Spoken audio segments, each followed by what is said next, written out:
Bismillahirrahmanirrahim. Assalamualaikum warahmatullahi wabarakatuh. Innal hamdalillah nahmaduhu wa nasta'inuhu wa nastaghfiruh wa na'udzu billahi min shururi anfusina wa sayyiati a'malina. May yahdihillahu fala mudilla lahu wa may yudlil fala hadiya lahu. Wa ashhadu an la ilaha illallah rabbi wahdahu la syarika lahu wa ashhadu anna Muhammadan 'abduhu wa rasuluh.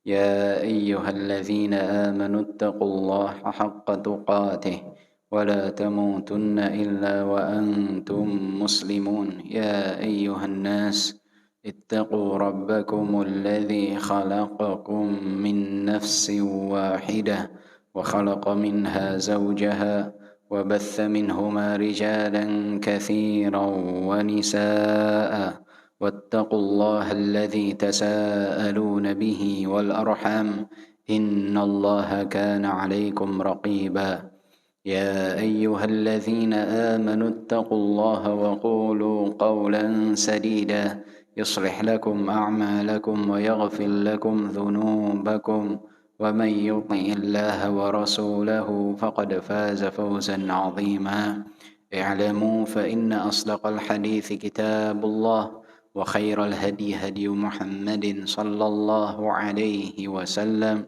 وشر الأمور محدثاتها وكل محدثة بدعة وكل بدعة ضلالة وكل ضلالة في النار أما بعد.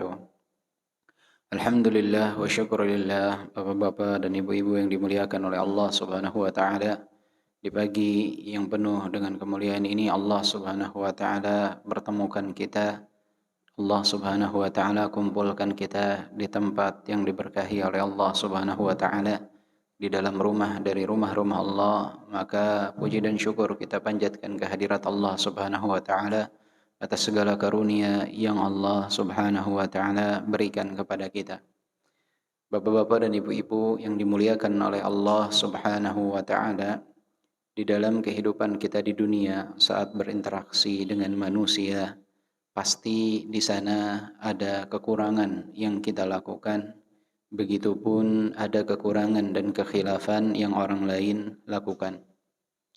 Maka satu sifat penting yang harus kita miliki di dalam bermuamalah dalam kehidupan kita adalah memiliki sifat al-afu, memiliki sifat untuk menjadi orang yang pemaaf dan mudah memaafkan. Dan ini adalah perkara yang diperintahkan oleh Allah Subhanahu wa taala, khudhil 'afwa wa'mur bil 'urfi wa'rid 'anil jahilin. Allah memerintahkan kita untuk memaafkan. Dan kita diperintahkan juga untuk mengajak kepada perkara yang ma'ruf dan berpaling dari orang-orang yang jahil. Allah memerintahkan kita untuk menjadi orang yang pemaaf. Dan ini adalah sifat yang dimiliki para nabi alaihi wassalam, termasuk nabi kita Muhammad sallallahu alaihi wasallam. Rasulullah sallallahu alaihi wasallam tidak membalas as-sayyi'ah bis-sayyi'ah, tidak membalas keburukan dengan keburukan. Tetapi keburukan yang dilakukan Rasulullah balas dengan doa. Rasulullah sallallahu alaihi wasallam balas dengan pemberian maaf. Terlebih jika bersangkut paut dengan perkara pribadi. Dan ini juga yang dilakukan oleh para ulama Islam. Lihatlah bagaimana Imam Ahmad ibn Hanbal menjadi orang yang pemaaf kepada mereka yang menyiksa Imam Ahmad ibn Hanbal, yang mencambuk Imam Ahmad ibn Hanbal, yang memenjarakan Imam Ahmad ibn Hanbal. Karena perkataan Imam Ahmad ibn Hanbal bahwa Al-Quran adalah firman Allah. Sedangkan saat itu pemimpin yang memimpin kaum muslimin, yaitu Al-Mu'tasim, meyakini bahwa Al-Quran adalah makhluk Allah, bukan firman Allah. Sekilas bagi kita tidak ada perbedaan antara firman Allah ataupun makhluk Allah. Bahkan banyak kaum muslimin yang menganggap Al-Quran itu lebih pas dikatakan makhluk Allah, dan ini adalah kekeliruan dalam perkara akidah. Al-Quran bukanlah makhluk, Al-Quran adalah firman Allah Subhanahu wa ta'ala.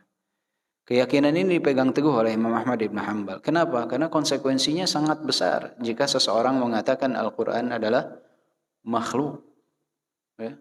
Contoh kecilnya. Rasulullah Shallallahu Alaihi Wasallam di antara doa yang diajarkan kepada kita, kita membaca A'udzu bikalimatillahi tammati min syarri ma khalaq. Bapak-bapak dan ibu-ibu pasti sering baca doa ini. Aku berlindung bikalimatillahi tammah, dengan firman-firman Allah yang sempurna, dengan kalimat-kalimat Allah yang sempurna.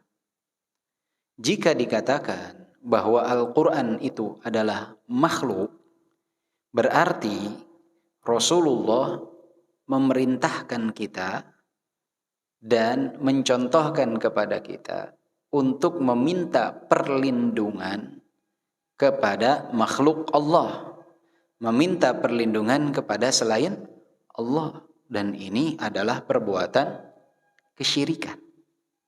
Jika kita mengatakan Al-Quran adalah makhluk, berarti sama saja kita katakan Rasulullah mengajarkan kita untuk meminta perlindungan kepada makhluk Allah, dan ini merupakan kesyirikan.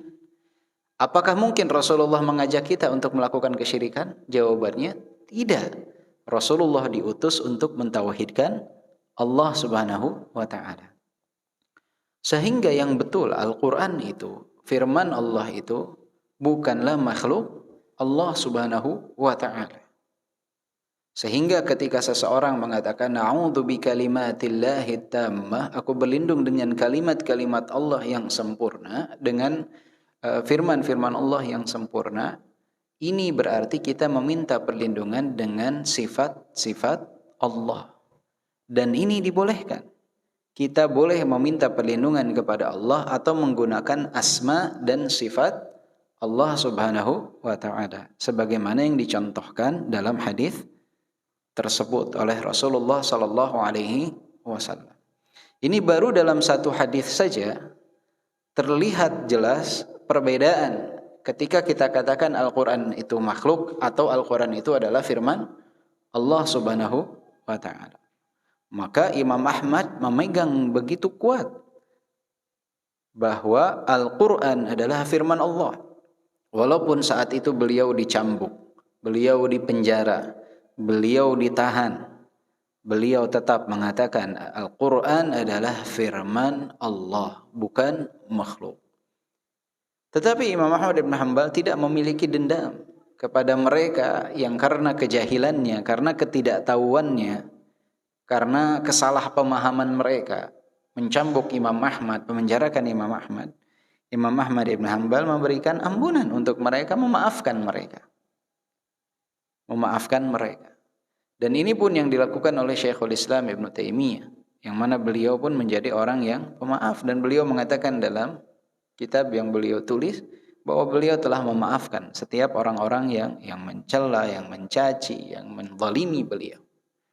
Ini yang harus kita miliki ayuhal ikhwah, sifat menjadi hamba yang pemaaf. Jangan kita samanya dengan orang yang mencela kita, yang menghardik kita. Kita balas dengan celaan, kita balas dengan hardikan. Itu bukan sifat seorang mukmin yang berakal. Sifat seorang mukmin yang berakal sudah, maafkan, selesai. Hati kita menjadi bersih. Kalau kita menjadi hamba yang pendendam, bahaya.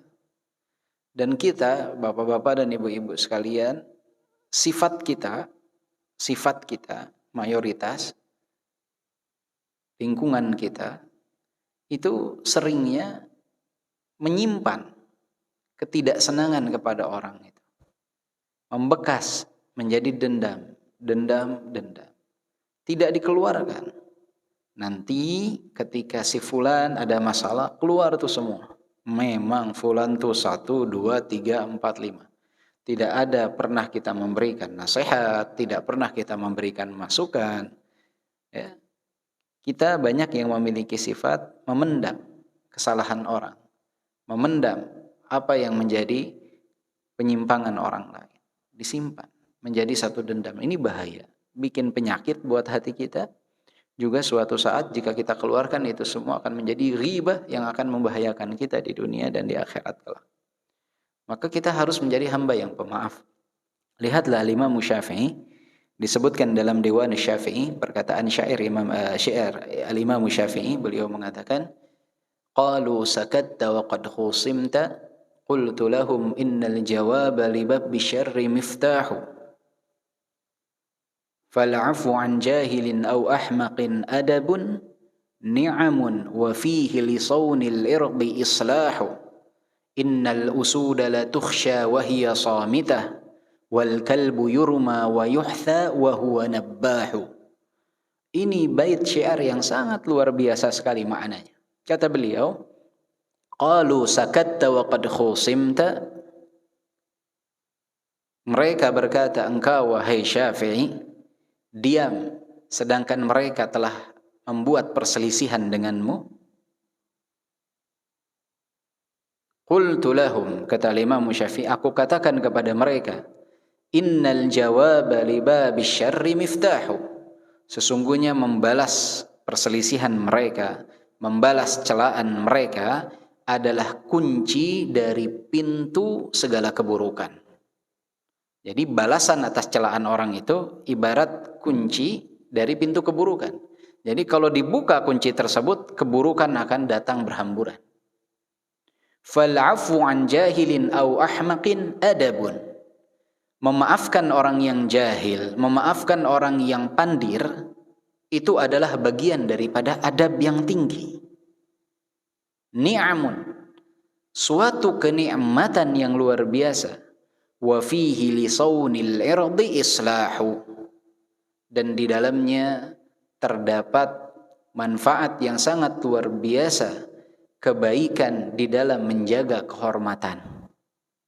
Jadi kita memaafkan orang yang jahil, yang mencela kita, anggap saja mereka jahil, pandir, mencela, kita memaafkan itu bagian dari adab yang tinggi. Bahkan suatu kenikmatan yang luar biasa yang dapat memperbaiki dan menjaga yang namanya kehormatan. Karena orang kalau samanya itu kehormatannya akan turun tuh. Kalau meladeni orang-orang yang tidak penting dalam kehidupan dia, itu grade dia akan down tuh, akan turun tuh. Kemudian kata al-Imam Syafi'i, innal usuda la tukhsha wa hiya samitah.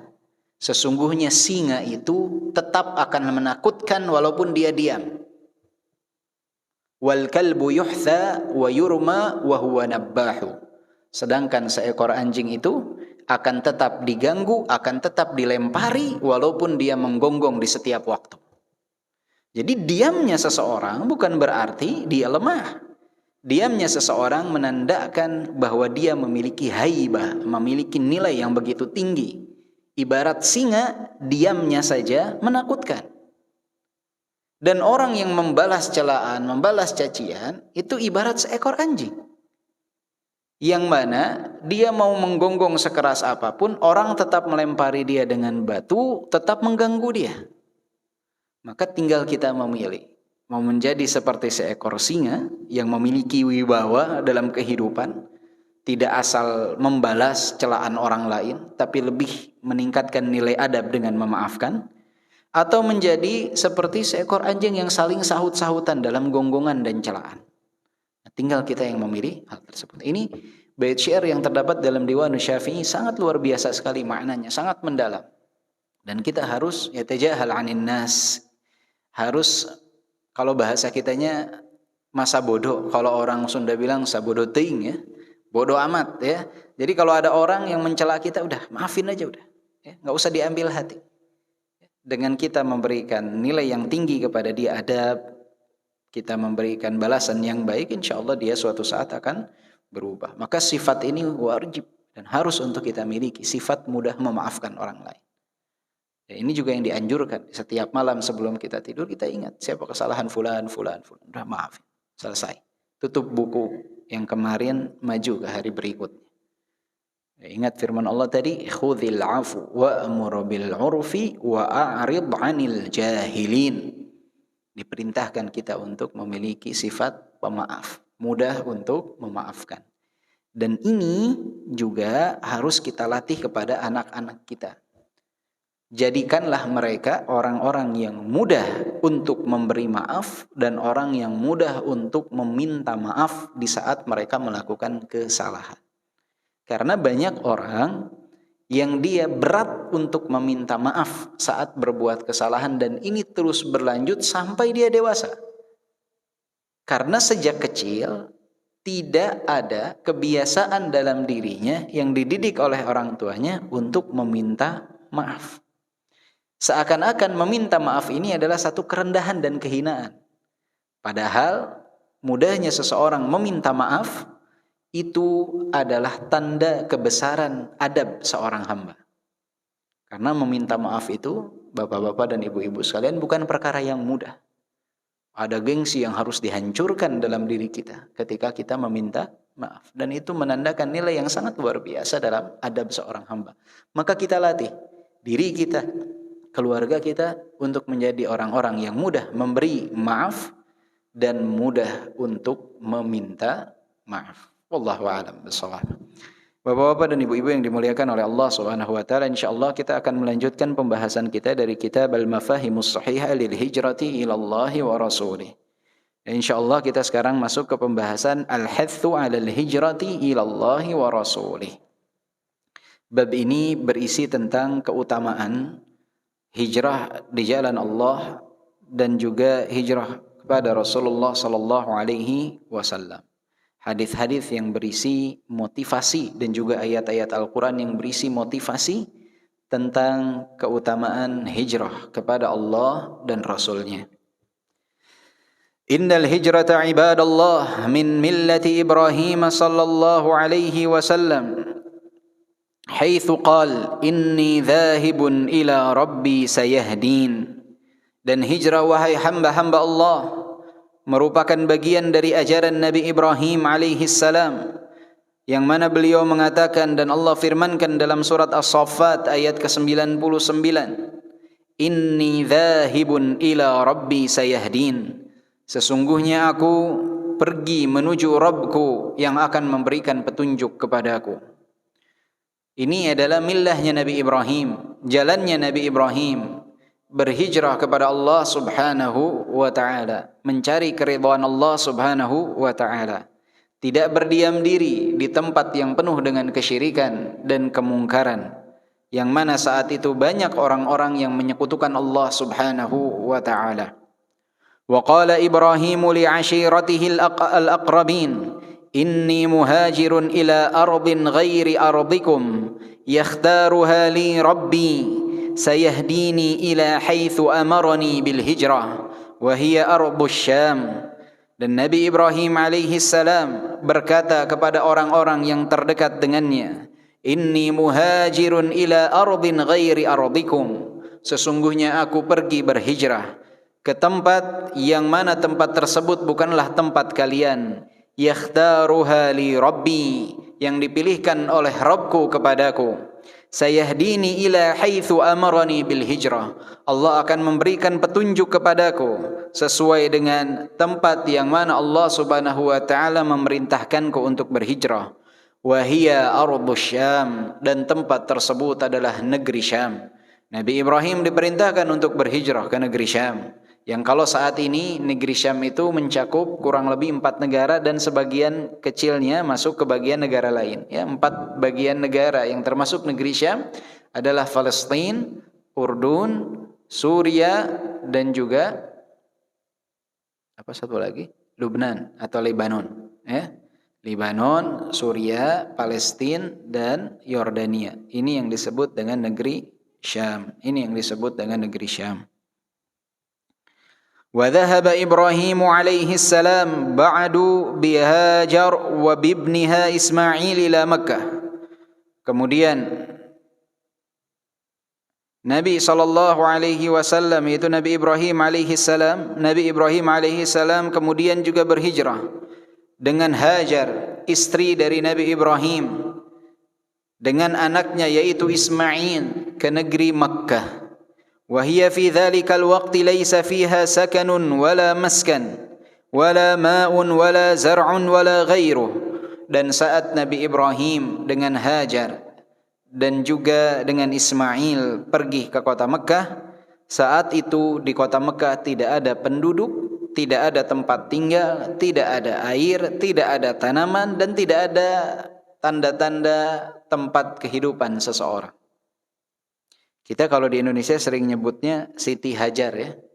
Kenapa di bahasa Indonesia hampir semua nama sahabat Nabi yang wanita, istri-istri Nabi, istri-istri para Nabi selalu didahului dengan kata Siti. Ada yang tahu gak?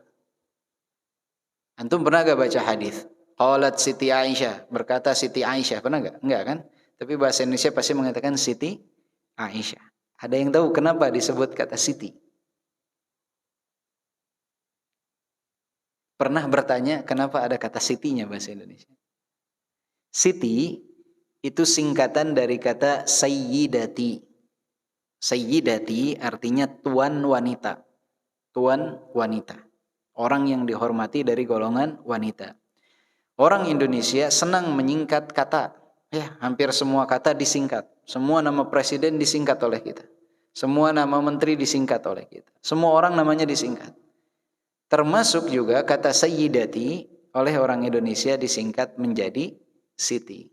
Tapi mungkin jika kita kembali ke Kamus Bahasa Indonesia saat ini, Siti yang merupakan singkatan dari Sayyidati sudah menjadi makna khusus sama seperti kata Sayyidati. Asal katanya Sayyidati. Sama seperti Sayyidi sering disingkat di Indonesia Sidi. Sering dengar gak kata Sidi Fulan, Sidi Fulan? Sidi itu singkatan dari Sayyidi, artinya tuan laki-laki. Begitupun kata Siti adalah singkatan dari kata Sayyidati. Tapi mungkin saat ini Siti kalau dicari di Kamus Bahasa Indonesia sudah menjadi makna tersendiri, yaitu tuan wanita. وَزَوَدَهُمَا بِسِقَاءٍ فِيهِ مَاءٍ وَجِرَابٍ فِيهِ تَمْرٍ. Dan Nabi Ibrahim meninggalkan makanan dan minuman untuk Hajar dan Ismail. وَوَضَعَهُمَا عِنْدَ دَوْحَةٍ قَرِيبَةٍ مِنْ مَحَلِّ بِئْرِ زَمْزَمْ ثُمَّ قَفَّ عَنْهُمَا. Kemudian Nabi Ibrahim meninggalkan mereka berdua dekat sekali dengan Bi'r Zamzam, dengan sumur Zamzam. Sumur Zamzam itu jaraknya arah ke Safa dan Marwah itu dari Ka'bah ya, lebih dekat ke arah Ka'bah, dekat ke arah Ka'bah. Itu posisi Bi'r Zamzam, sumur Zamzam. Jadi kalau bapak-bapak umroh saat ini, posisi sumur Zamzam itu adanya di area Matof, tempat tawaf. Kalau yang pernah pergi haji atau umroh di tahun 90-an, itu ada tangga turun ke bawah untuk melihat sumur Zamzam. Tetapi karena ibaratnya membatasi akhirnya orang-orang yang tawaf jadi terhalang karena ada tangga tersebut, sehingga ditutup bagian atas dari sumur Zamzam tersebut sehingga semua areanya dapat digunakan untuk tawaf. Dan saat ini dari Bi'r Zamzam, dari sumur Zamzam itu dialirkan untuk minum kaum muslimin yang ada di dalam Masjidil Haram. Surplus dari air Zamzam itu dialirkan ke Mujamma' Malik Fahad namanya, yaitu pabrik pengemasan air Zamzam, jaraknya kurang lebih dari Masjidil Haram sekitar 4 km. Di sanalah proses pengemasan air Zamzam surplus dari yang digunakan di Masjidil Haram. Dikemas, kemudian dibagikan kepada jamaah umroh yang hendak pulang dari pelaksanaan ibadah umroh ataupun haji untuk jamaah haji. Nah, biayanya dikenakan biaya pengemasan dari air Zamzam, bukan biaya Zamzamnya tapi biaya pengemasannya. Nah, air Zamzam ini memiliki keutamaan yang sangat luar biasa. Ma'u Zamzam lima syuribalah. Air Zamzam itu manfaatnya tergantung dari seseorang niat minumnya untuk apa. Jadi kalau niatnya untuk menyembuhkan, dia jadi obat. Niat untuk mengenyangkan, dia dapat mengenyangkan. Saking luar biasanya keutamaan dari air Zamzam tersebut. Jadi saat itu ditinggalkan Hajar dan juga Ismail di tempat tersebut atas perintah Allah Subhanahu wa taala. Atas perintah Allah Subhanahu wa taala. Dan ini bukan kezaliman suami menelantarkan istri dan anak, tidak. Karena banyak zaman sekarang ketika kita katakan kepada fulan dan alan, "Bapak, kenapa Bapak tinggalkan istri dan anak Bapak tanpa menafkahi mereka? Bapak tinggalkan mereka berbulan-bulan tanpa ada kabar kepada mereka." Ada yang menjawab, lebih zalim siapa? Ini saya pernah waktu itu bicara dengan seseorang, kata saya, antum kenapa meninggalkan keluarga antum? Tanpa memberikan kabar, tanpa memberikan bekal. Mereka butuh yang namanya makan, mereka butuh nafkah. Antum wajib menafkahi mereka. Kemudian dia mengatakan, siapa yang lebih zalim, saya atau Nabi Ibrahim? Li'adzubillah, kata saya, Bapak, Nabi Ibrahim itu tidak berbuat kezaliman. Karena seseorang itu disebut berbuat kezaliman ketika mereka melakukan sesuatu tidak pada tempatnya. Nabi Ibrahim meninggalkan Hajar dan Ismail atas perintah Allah Subhanahu wa taala, dan Nabi Ibrahim menyediakan bekal untuk Hajar dan Ismail. Dan ini atas perintah Allah, Allah yang menjaganya. Bapak meninggalkan istri dan anak yang menjamin, mengatakan kepada bapak mereka terjamin, siapa? Bapak diperintahkan oleh Allah untuk menafkahi mereka, bukan menelantarkan mereka. Insya Allah ada rezekinya, pasti insya Allah ada rezekinya. Innallaha huwar razzaq, Allah zat yang maha memberikan rezeki. Mereka pasti dapat rezeki, tapi bapak pasti dihisab karena menelantarkan mereka. Kalau mereka makan, insya Allah mereka makan. Mereka mendapatkan rezekinya, insya Allah dapat rezekinya. Allah sudah menjaminkan itu. Cuma bapak akan dihisab karena menelantarkan mereka. Jadi Nabi Ibrahim tidak berbuat kezaliman karena ini adalah perintah Allah Subhanahu wa taala, wahyu dari Allah Subhanahu wa taala. فلما كان في الثانية بحيث يشرف عليهما دعا الله تعالى فقال ربنا إني أسكنت من ذريتي بواد غير ذي زرع عند بيتك المحرم ربنا ليقيموا الصلاة فاجعل أفئدة من الناس تهوي إليهم وارزقهم من الثمرات لعلهم يشكرون.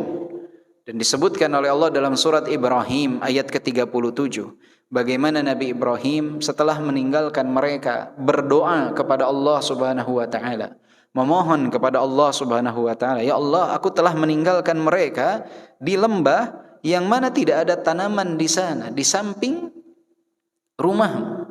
Apa itu? Ka'bah al-Musyarrafah. Di samping Ka'bah al-Musyarrafah, aku tinggalkan mereka.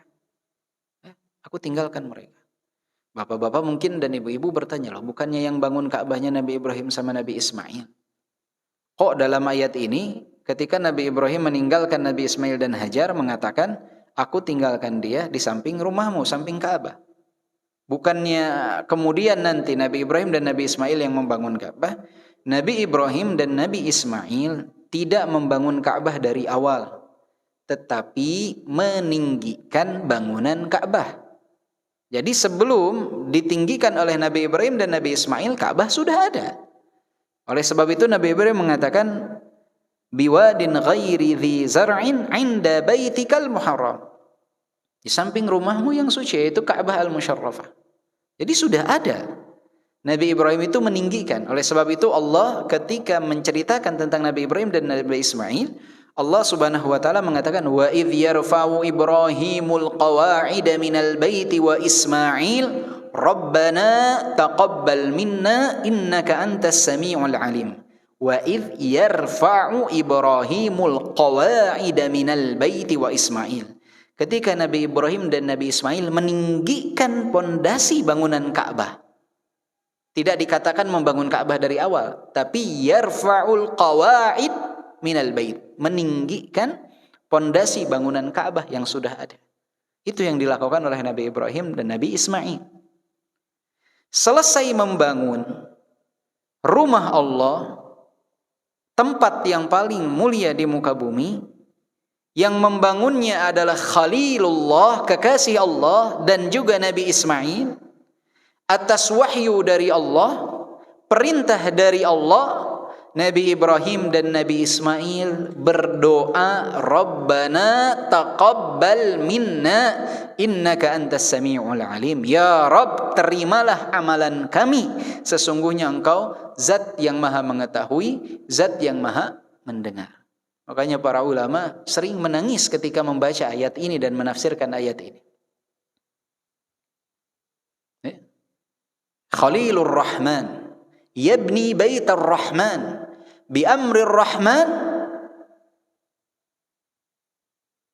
Khalilur Rahman, kekasih Allah, membangun Baitullah atas perintah dari Allah dan masih takut amalannya tidak diterima oleh Allah Subhanahu wa taala. Nabi Ibrahim masih berdoa, Rabbana taqabbal minna, ya Allah, ya Rabb, terimalah amalan kami. Padahal yang diperintah ini Nabi Ibrahim, kekasih Allah, membangun rumah Allah atas perintah dari Allah, masih takut amalannya tidak diterima. Kita, Bapak Ibu, sering terlalu bersandar kepada amalan, seakan-akan amalan kita itu pasti diterima, sehingga kita lupa untuk berdoa kepada Allah, ya Allah, terima puasa kami, ya Allah, terima solat kami, ya Allah, terima bacaan Al-Quran kami, ya Allah, terima amalan kami di dalam menuntut ilmu. Jarang kita berdoa, ya Allah, terima solat kami. Seakan-akan kalau sudah solat itu sudah selesai, saya pasti diterima solat saya, puasa saya pasti diterima, amalan saya pasti diterima. Belum tentu. Bisa saja di sana ada unsur-unsur penghancur amalan yang tidak kita sadari. Maka contoh Nabi Ibrahim alaihissalam, ketakutan beramal, takut amalannya tidak diterima. Itu tanda bagi kita, ayyuhal ikhwah, bapak-bapak dan ibu-ibu sekalian, untuk selalu mawas diri. Apakah Allah terima amalan saya atau tidak?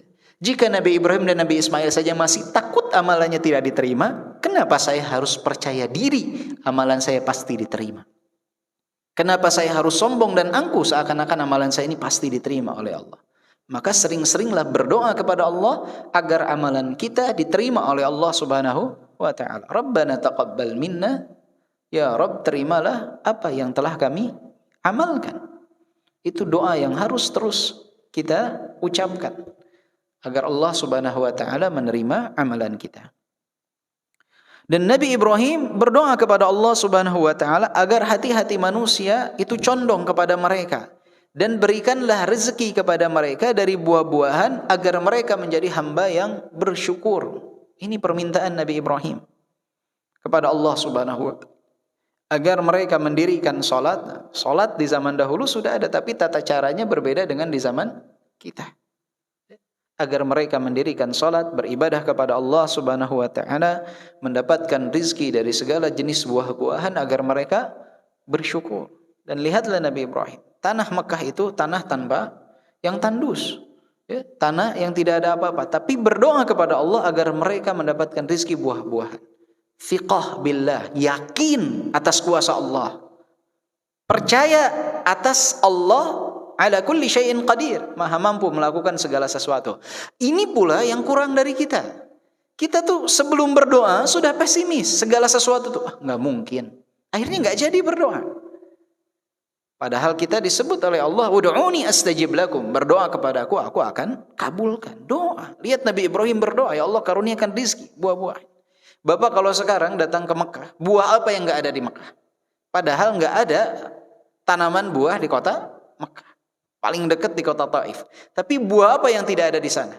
Kadang banyak buah yang lebih wah daripada di Indonesia. Padahal Indonesia tinggal lempar biji, tumbuh tuh tanaman. Orang sering bilang ini doanya Nabi Ibrahim, Masya Allah, tabarakallah. Keyakinan kepada Allah Subhanahu wa taala yang begitu tinggi. Rasa percaya kepada Allah, Allah maha mampu atas segala sesuatu. Itu harus kita tanamkan dalam diri kita. Dan Rasulullah telah mengatakan kepada kita, ud'ullah wa antum muqinuna bil ijabah. Berdoalah kepada Allah dan kalian harus yakin bahwa Allah akan mengijabah doa kalian. Karena sebab tertolaknya doa salah satunya adalah orang ketika berdoa dia tidak yakin Allah akan kabulkan. Itu salah satu sebab tertolaknya doa seorang hamba. Dia sendiri enggak yakin saat berdoa. Kita harus yakin Allah ala kulli syai'in qadir. Kun fayakun, jadi maka jadilah. Wal hijratu aidan min syari'ati nabiyyina Muhammadin sallallahu alaihi wasallam. Falamma ishtadda adzal musyrikin ala man aslam wa futina minhum man futin. Walamma ishtadda al bala adina Rasulullah sallallahu alaihi wasallam lahum bil hijratil ula ila ardil Habasyah. Thumma kanatil hijratu tsaniyatu ila al Habasyati aidan. Dan hijrah pun merupakan syariat Nabi Muhammad sallallahu alaihi wasallam. Ketika ada gangguan kaum musyrikin atas orang-orang yang masuk ke dalam agama Islam begitu besar, dan di antara mereka ada yang terfitnah, dan bala semakin besar, musibah menimpa mereka semakin besar, gangguan semakin besar, Rasulullah mengizinkan untuk berhijrah pertama kali ke negeri Habasyah, ke negeri Habasyah, yaitu tempatnya siapa? Rajanya An-Najasyi, tempat An-Najasyi. Dan juga hijrah yang kedua juga ke negeri Habasyah. Ya, pernah kita bahas kalau tidak salah pensyariatan salat ghaib, pernah ya? Waktu itu pernah ya? Pernah ya, iya. Pensyariatan salat ghaib itu berkaitan dengan An-Najasyi. Najasyi ini raja yang memimpin negeri Habasyah yang masuk ke dalam agama Islam namun tidak menampakkan di hadapan kaumnya saat itu, ya. Percaya kepada agama Allah Subhanahu wa taala, masuk ke dalam agama Islam sehingga dilaksanakan salat ghaib ketika wafatnya Najasyi. Ketika wafatnya Najasyi. Hijrah, Rasulullah memerintahkan untuk hijrah dari negeri kufur ke negeri Nasara. Ini pemerintahannya Nasara, tetapi lebih aman. Lebih aman. Maka para ulama mengatakan jika seseorang berada di negeri kafir, dia tidak bisa keluar ke negeri Islam, maka dia harus mencari tempat yang ahwan, yang lebih ringan kesulitan mereka dalam beribadah kepada Allah Subhanahu wa taala. Contohnya ini di zaman Rasulullah. Dari kota Mekah yang saat itu kaum musyrikin di sana yang mengganggu dan menyiksa mereka, ke negerinya orang-orang Nasara di negeri Habasyah. Masih bukan negeri Islam, tetapi mereka dapat beribadah dengan nyaman di sana. Makanya para ulama mengatakan jika orang tinggal di Eropa, dia tidak bisa ke negeri Islam, salah satu tempat yang direkomendasikan adalah ke kota Birmingham yang ada di Inggris. Karena di sana lingkungan Islamnya sangat kental sekali. Itu jadi alternatif jika seseorang tidak mampu untuk hijrah ke negeri Islam. Nah, ini pun dicontohkan oleh Nabi SAW saat itu, jika memang belum mampu untuk pergi ke negeri Islam, diperintahkan ke negeri Habasyah saat itu. ثم شرع الله الهجرة لنبيه صلى الله عليه وسلم لأن المشركين آذوه وآذوا أصحابه. Kemudian Allah mensyariatkan hijrah kepada Nabi Muhammad sallallahu alaihi wasallam karena kaum musyrikin mengganggunya dan mengganggu sahabat-sahabatnya. Wa adzina Rasulullah sallallahu alaihi wasallam lil muslimina bil hijrati ila al Madinah fabadara an-nasu ila dzalik. Dan Rasulullah pun diizinkan, Rasulullah sallallahu alaihi wasallam memberikan izin kepada kaum muslimin untuk hijrah ke kota Madinah. Dan manusia saat itu kaum muslimin berbondong-bondong melakukan hijrah ke kota Madinah. Qala ta'ala wa man yuhajir fi sabilillah yajid fil ardi muraghaman katsiran wa sa'ah. Dalam surat An-Nisa ayat ke-100, Allah Subhanahu wa taala berfirman, siapa yang berhijrah di jalan Allah, maka dia akan mendapati bumi ini begitu luas dan memberikan keberkahan untuk dirinya. Ya, akan lapang. Jadi jangan takut. Orang kalau hijrah di jalan Allah Subhanahu wa taala, jangan takut nanti pekerjaan saya gimana, nanti saya ngasih makan bagaimana, nanti saya gimana. Allah akan berikan kemudahan karena dia berhijrah di jalan Allah. Begitu yang didapat oleh kaum muslimin ketika berhijrah dari kota Makkah menuju kota Madinah. Datang ke sana ternyata lebih makmur. Mereka mendapatkan apa yang tidak mereka dapatkan di kota Makkah. Allah Subhanahu wa taala memerintahkan Rasulullah untuk mempersaudarakan mereka. Dan Masya Allah, tabarakallah, kaum Ansar begitu baik dalam menyambut kaum Muhajirin. Dan ini yang harus kita lakukan. Jika ada orang yang berhijrah datang ke negeri kita, dia dari tempat yang di sana dia tidak dapat dengan bebas melaksanakan syariat Allah Subhanahu wa taala, kita harus sambut mereka. Kita harus berikan haknya mereka sebagai tamu kita, sebagai saudara kita. Kadang banyak di antara kita yang tidak peduli. Orang mau hijrah, mau apa, bodoh amat. Bukan urusan saya. Nah, ini, sifat ini yang banyak dan merebak sekarang, khususnya di kota-kota besar. Sifat tidak peduli dan masa bodoh atas kekurangan orang lain. Kalau nggak peduli masa bodoh atas gangguan orang lain, bagus. Cuman ini masa nggak peduli atas kekurangan orang yang mereka butuh bantuan kita. Ini hati-hati, ya. Kita harus jadi penolong sebagaimana kaum Ansar yang menolong kaum Muhajirin dan menerima kehadiran mereka. ومن يهاجر من بلد الكفر إلى بلد الإسلام ابتغاء مرضات الله يجد في الأرض التي هاجر إليها متحولا وأرضا غير أرضه التي ترك ينال فيها العزة والرزق الوسيع. Siapa yang berhijrah dari negeri kafir ke negeri Islam mengharap keridhaan Allah, maka dia akan dapati tempat yang dia hijrahi tersebut Allah lapangkan dia, Allah berikan kemuliaan kepadanya, Allah lapangkan rizkinya. Ini janji Allah Subhanahu wa taala. وَمَنْ يَخْرُجْ مِنْ بَيْتِهِ مُهَاجِرًا إِلَى اللَّهِ وَرَسُولِهِ ثُمَّ يُدْرِكْهُ الْمَوْتُ قَبْلَ وُصُولِهِ إِلَى مُهَاجَرِهِ فَقَدْ ثَبَتَ أَجْرُهُ عَلَى اللَّهِ وَلَا يَضُرُّهُ أَنَّهُ لَمْ يَصِلْ إِلَى مُهَاجَرِهِ. Siapa yang keluar dari rumahnya untuk berhijrah, qadarullah wa ma syafa'al, wafat sebelum sampai di tempat dia hijrah, maka dia tetap akan mendapatkan pahala hijrah atas niat yang dia lakukan dan langkah kaki yang telah dia langkahkan. Allah akan catatkan amalan bagi dia berhijrah. Wa kana Allahu ghafuran liman taba min ibadihi rahiman bihim. Allah Subhanahu wa taala adalah zat yang Maha Pengampun atas hamba yang bertaubat kepada Allah, dan Allah adalah zat yang Maha Penyayang atas mereka. Allah Subhanahu wa taala berfirman dalam surat An-Nahl ayat ke-41 sampai 42. Walladzina hajaru fillahi min ba'di ma zulimu lanubawwi'annahum fid dunya hasanah wala ajrul akhirati akbar law kanu ya'lamun alladzina sabaru wa 'ala rabbihim yatawakkalun.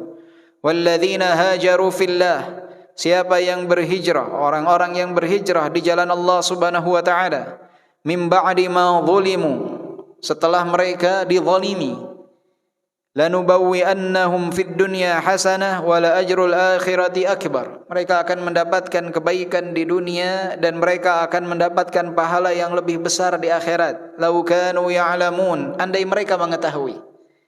Alladzina sabaru wa 'ala rabbihim yatawakkalun, yaitu orang-orang yang bersabar dan mereka bertawakal kepada Allah Subhanahu wa taala. Orang-orang yang berhijrah di jalan Allah Subhanahu, Allah enggak akan menelantarkan mereka. Allah berikan kemuliaan kepada mereka di dunia dan balasan bagi mereka di akhirat kelak. Yaitu mereka bersabar dan bertawakal kepada Allah. Mereka disebut bersabar karena mereka mau menanggung sulitnya berpisah dengan tanah kelahiran. Berpisahan seseorang dengan tanah kelahiran itu bukan perkara yang mudah. Dengan lingkungan sekitar bukan perkara yang mudah. Dia tinggalkan semua kenikmatan tersebut untuk mengharap keridhaan Allah Subhanahu wa taala. Bersabar dalam ketaatan. Bertawakal kepada Allah karena dia tidak tahu ketika hijrah nanti bakal seperti apa. Kesulitan apa yang akan dia dapatkan, bagaimana dia hidup di masa depan ketika sudah berhijrah. Allah pasti akan mudahkan. Allah pasti akan mudahkan. Allah pasti akan mudahkan. Dan banyak bapak-bapak yang dimuliakan oleh Allah Subhanahu wa taala, kalau kita lihat di negeri seperti Saudi ataupun Yaman di Timur Tengah itu banyak orang-orang yang dari negara-negara barat itu yang hijrah. Allah muliakan mereka. Padahal mereka hijrah itu tidak tanpa arah awalnya, tapi Allah muliakan. Mereka bisa menikah, mereka bisa tinggal di sana dengan nyaman. Ada satu dari Kanada itu disebutnya Syekh Syakir. Dia hijrah dari Kanada datang ke negeri Yaman, belajar di sana. Masya Allah, tabarakallah, Allah lapangkan ilmu kepadanya. Allah Subhanahu wa taala mudahkan beliau untuk menikah dengan seorang wanita Yaman, punya keturunan. Beliau saat itu saja sudah hafal Al-Quran, hafal Sahih Muslim ribuan hadis. Dan di masjid itu, di pondok, salah satu pondok Sunnah di negeri Yaman, itu beliau jadi pengajar, ngajarin bahasa Arab ke orang-orang Arab.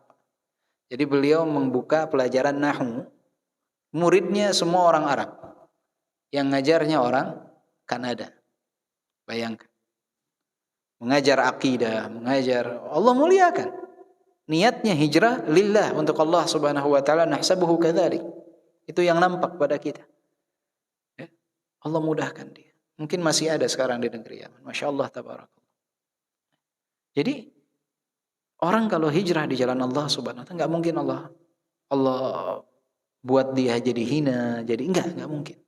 Orang kalau hijrah dari ketidakbaikan kepada ketaatan, enggak mungkin Allah telantarkan. Man taraka syai'an lillah, awwadallahu khairan minhu. Siapa yang meninggalkan sesuatu karena Allah, Allah pasti akan ganti dengan yang jauh lebih baik.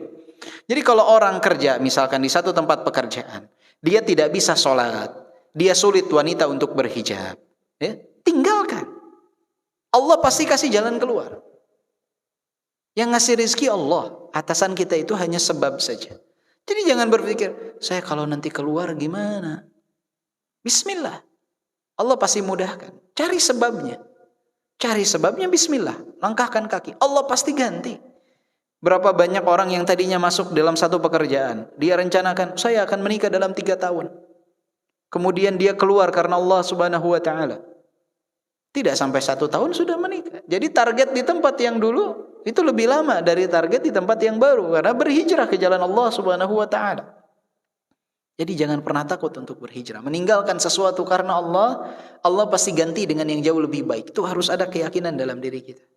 Allah maha kuasa atas segala sesuatu. Bukan kita yang menentukan rizki kita dari mana jalannya. Bukan. Allah subhanahu wa ta'ala. Kita hanya melakukan sebab. Bisa saja sebab itu di mata kita tidak menghasilkan sesuatu yang besar, tapi bagi Allah sangat mudah. Allah tuh hanya butuh dari kita melakukan sebab. Sekecil apapun yang maksimal kita bisa lakukan, lakukan.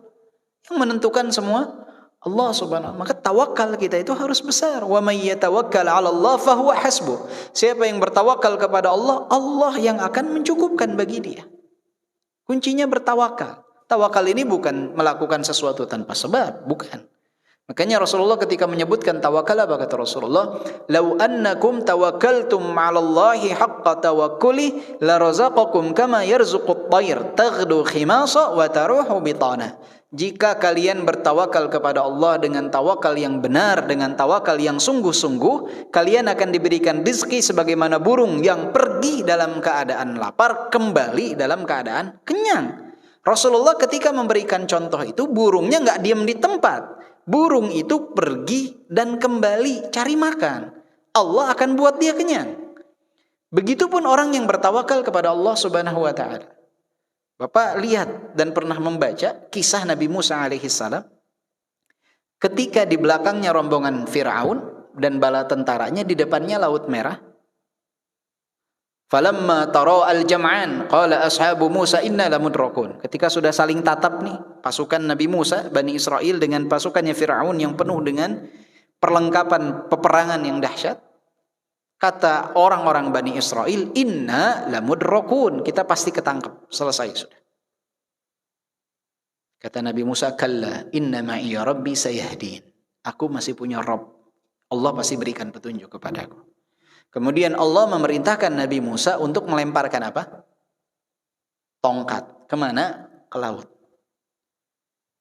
Kalau secara logika, Pak, tongkat bisa agak dipakai untuk belah laut? Bisa gak? Tongkat belah laut? Nggak bisa. Kalau pakai logika. Pertanyaan kedua, Allah maha mampu tidak untuk membelahkan bagi Nabi Musa Laut Merah tanpa harus Nabi Musa lempar tongkat? Maha mampu.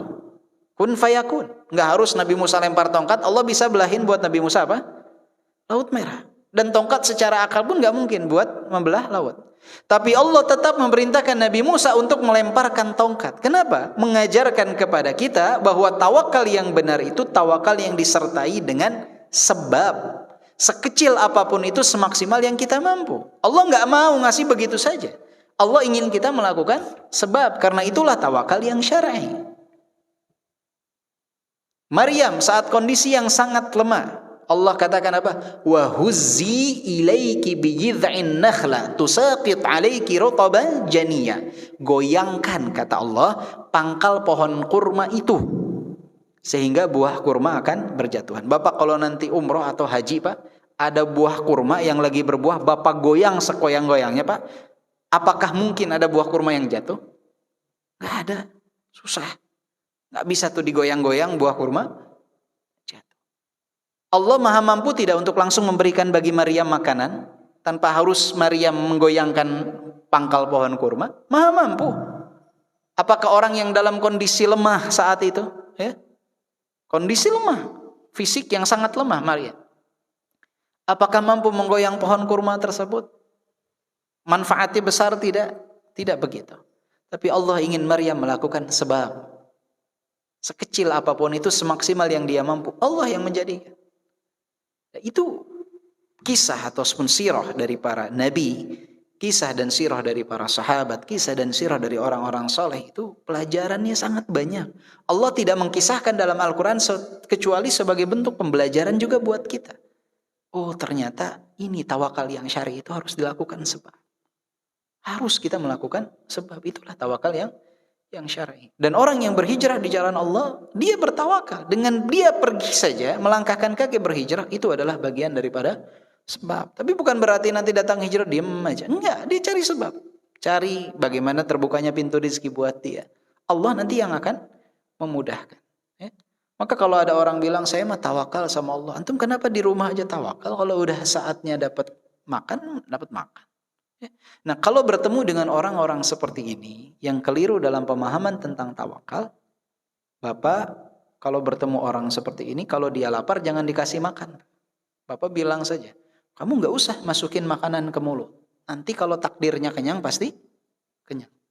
Nah, dia akan berpikir tuh 5 jam, 6 jam nahan lapar, dia akan berpikir, oh ternyata untuk kenyang harus melakukan sebab memasukkan makanan ke dalam mulut. Jadi kadangkala ada orang-orang yang nggak mempan kita kasih ayat Quran tentang tawakal, tetap aja pemikirannya error tentang makna tawakal. Nah, yang seperti ini harus diberikan contoh real dalam kehidupan. وعن أمير المؤمنين أبي حفص عمر بن الخطاب رضي الله عنه قال سمعت رسول الله صلى الله عليه وسلم يقول إنما الأعمال بالنيات وإنما لكل امرئ ما نوى فمن كانت هجرته إلى الله ورسوله فهجرته إلى الله ورسوله ومن كانت هجرته لدنيا يصيبها أو امرأة ينكحها فهجرته إلى ما هاجر إليه متفق عليه.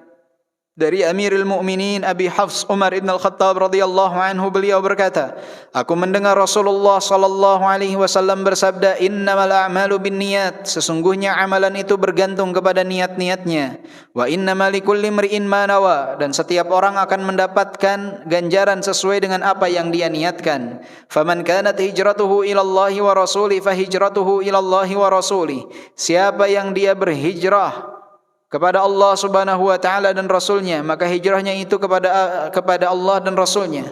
Wa man kanat hijratuhu lidunya yusibuha imra'atin yankihuha fa hijratuhu ila ma hajara ilaih. Dan barang siapa yang berhijrah untuk dunia dan juga untuk wanita yang dinikahinya, maka hijrahnya tersebut kepada apa yang dia niatkan. Ini saking hinanya seseorang berhijrah untuk dunia sampai Rasulullah tidak menyebutkan kedua kali. Kalau tentang Allah dan Rasulnya, Rasulullah bilang apa? Faman kanat hijratuhu ilallahi wa rasulih fahijratuhu ilallahi wa rasulih.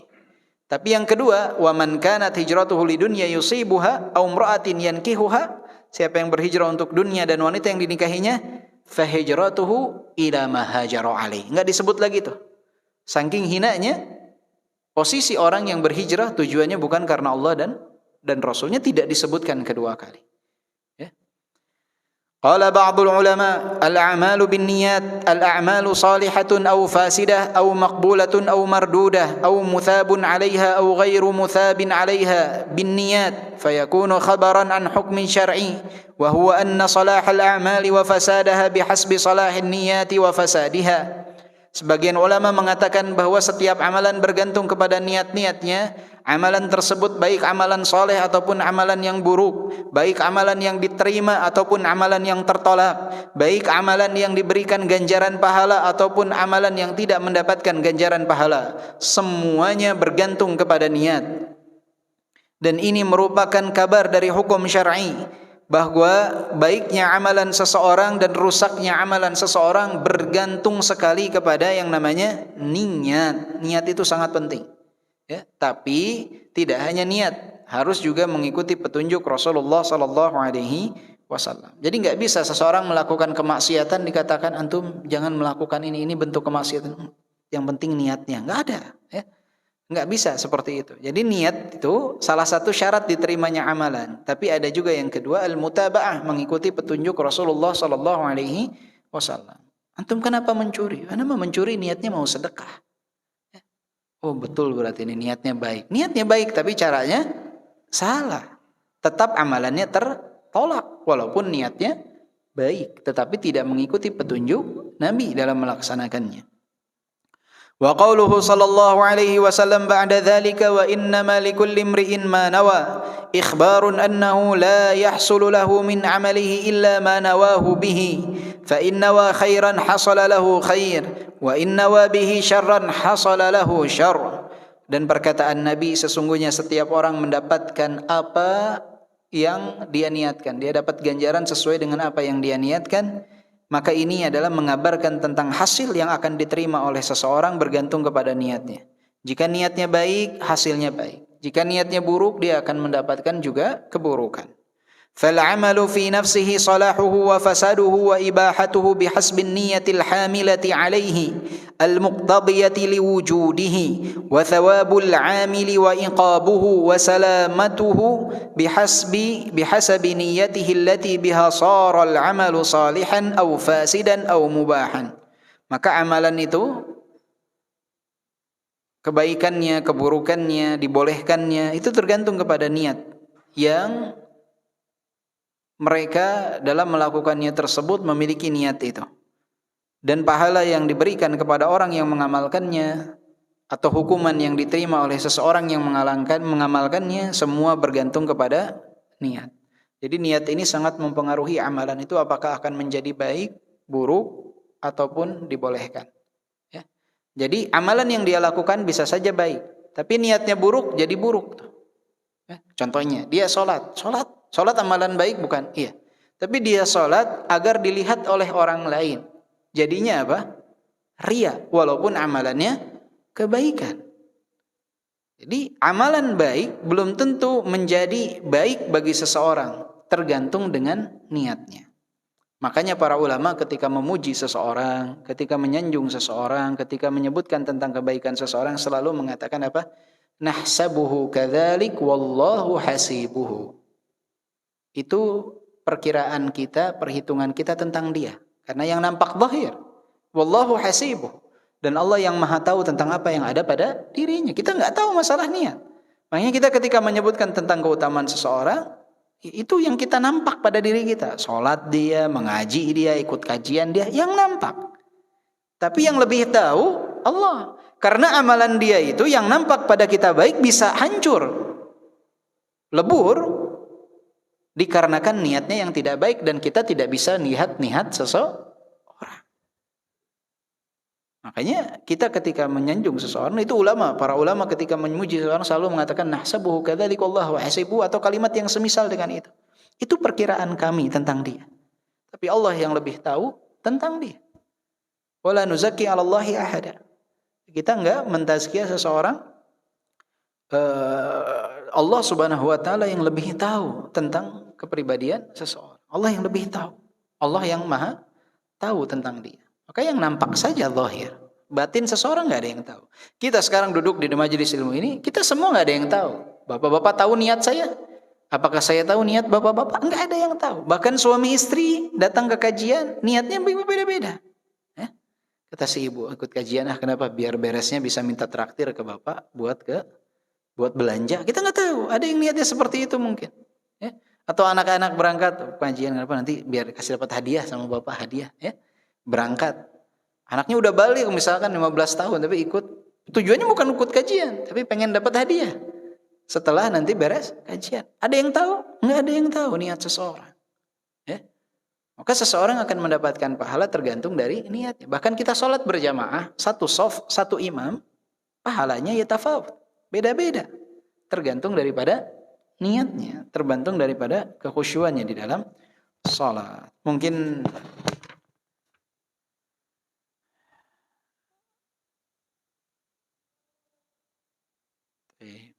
untuk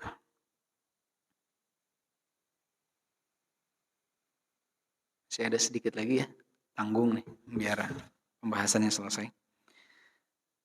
Maka bagi seseorang, fayanbaghi lil mar'i an yahtamma bi salahi niyyatihi wa alla yanwi illa ma yuqarribuhu ila Allah wa ila jannatihi wa qad kana as-salaf yahtammuna bi salahi niyyatihim faqad qala Mu'adz radhiyallahu anhu wallahi inni la ahtasibu naumati kama ahtasibu qaumati.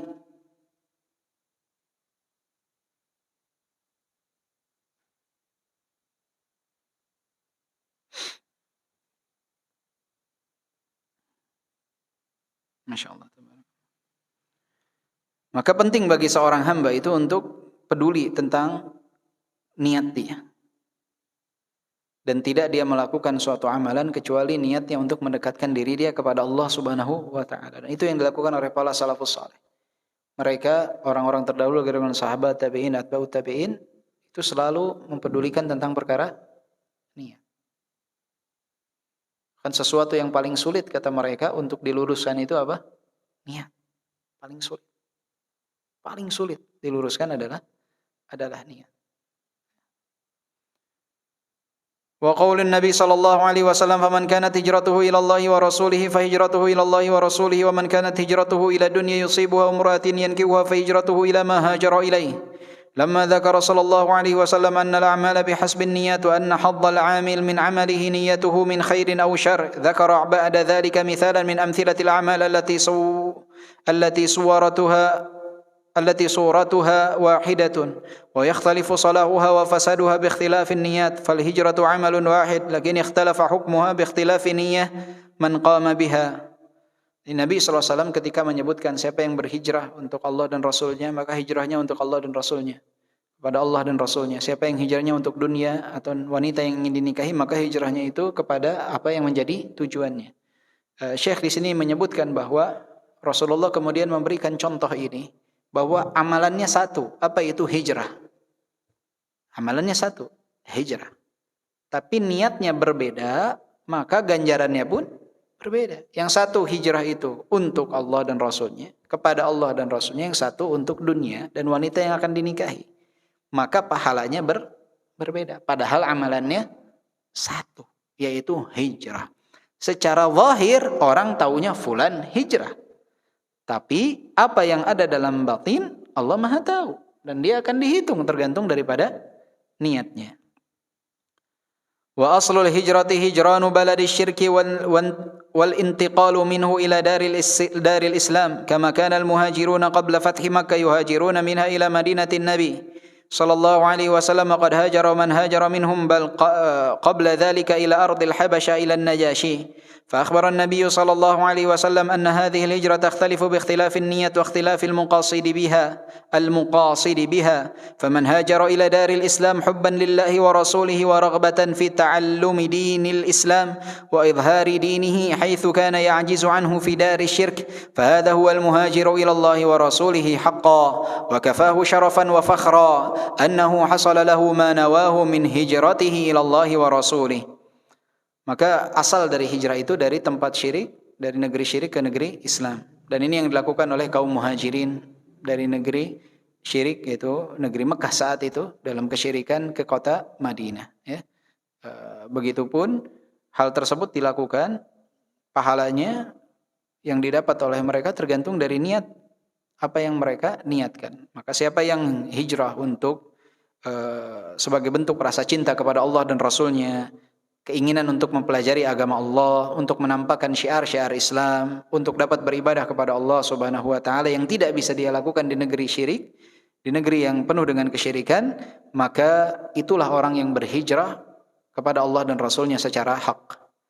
Dan itu adalah bentuk kemuliaan bagi dia, penghormatan bagi dia karena dia berhijrah kepada Allah dan Rasulnya. ولهذا المعنى اقتصر في جواب هذا الشرط على إعادته بلفظه لأن حصول ما نواه بهجرته نهاية المطلوب في الدنيا والآخرة ومن كانت هجرته من دار الشرك إلى دار الإسلام لطلب دنيا يصيبها أو امرأة ينكحها في دار الإسلام فهجرته إلى ما هاجر إليه من ذلك فالأول تاجر والثاني خاطب وليس واحد منهما بمهاجر. Jadi tadi yang satu pedagang karena dia ngarepinnya dunia, yang satu lagi dia adalah seorang pelamar wanita. Jadi tidak dapat tujuan daripada hijrah itu sendiri. Maka ini yang harus jadi pertanyaan untuk kita dalam setiap amalan kita. Kita itu datang kajian tuh tujuannya apa sih? Makanya kadang kalau kajian ba'da maghrib ke isya lebih penuh nggak daripada ba'da isya atau daripada kajian di waktu-waktu lain. Kenapa? Karena banyak yang datang itu walau tidak semua daripada pulang capek bolak-balik udah aja sambil nunggu. Banyak yang begitu. Beda gak pahalanya dengan yang sengaja datang kajian? Beda. Allah Maha tahu. Ya, pasti berbeda. Ya, pasti berbeda. Ya, orang yang datang sengaja atau orang yang udahlah sambil nunggu maghrib ke isya. Makanya kalau maghrib ke isya biasanya kajian lebih penuh dimanapun itu. Ya. Malas pulang dulu. Ya. Malas pulang dulu. Ya, jadi tujuannya malas pulang dulu. Ya. Ada juga yang datang ini karena ada rekan bisnis nih ikut kajian di tempat ini buat pendekatan. Atau orang mau ngelamar seorang wanita nih bapaknya suka ikut pengajian. Suka sholat di masjid ini. Dia datang ke masjid ini jauh-jauh kenapa pengen kelihat oleh calon mertuanya. Oh Masya Allah sholat. Anak soleh nih. Sebulan dia rajin, udah sebulan baru dia lamar. Kata bapaknya, Masya Allah ini mah orang soleh nih.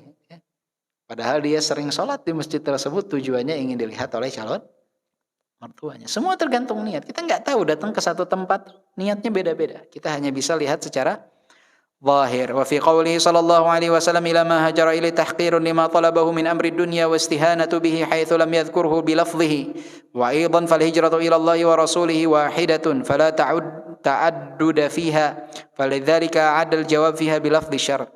Makanya tadi disebutkan ila ma hajara ilai kepada apa yang dihijrahkan tidak disebut lagi itu kepada dunia dan istri. Ini bentuk kata beliau bentuk hinaan kepada orang yang niatnya hijrah itu bukan karena Allah dan Rasulnya. Baik bentuk apa ya? Bentuk kerendahan hijrah kepada selain Allah Subhanahu wa Ta'ala. Ya.